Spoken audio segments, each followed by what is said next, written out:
How can you stand it? 81-year-old Joanne Dardeen walks in the shadow of her only son's brutal murder and the slaughter of his family. I always say I've got through it because I've got God on my side. Is there ever a time when you just want to take a break?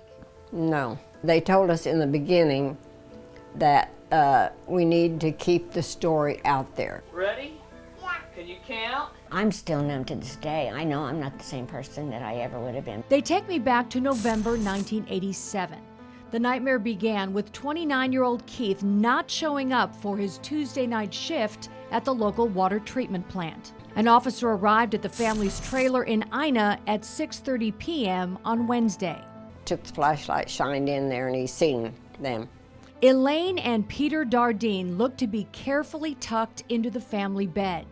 In reality, someone had beaten them to death. Elaine, 7 to 8 months pregnant, gave birth during the assault. The baby girl they'd planned to name Casey, also dead of blunt force trauma. And I just went to the floor. Where's your son? Where's your son? Well, I didn't know where he was. I had no clue. The first major break in the case came early the next day when someone found the Dardeens' red car.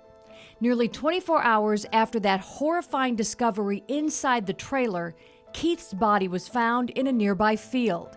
He'd been shot several times and castrated. Investigator John Kemp would interview Tommy Lynn Sells, a convicted killer in Texas who claimed responsibility for the Dardeen murders.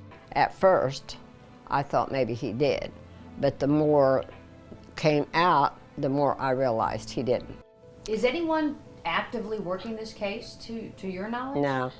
One person Joanne's never talked to, Jefferson County Detective Captain Scott Burge. I recently met with Burge, Sheriff Jeff Bullard, and Mike Anthus, who held Burge's job in the fall of 1987.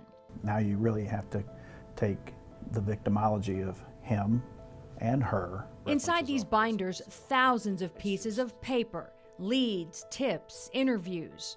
I couldn't help but notice the name Tommy Lynn Sells listed under the word suspect. Is he still considered a suspect? Are there other suspects? There's a lot of people that are a person of interest when I go through this.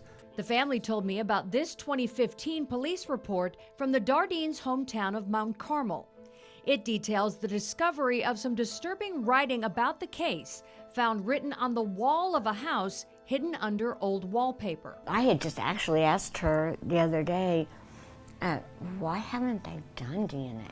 We want to try to do some DNA testing on some items. I think we can. For me, it's not a question of who did it. It's the why did they did it. I always used to refer to these types of cases as you're standing in the center of a clock.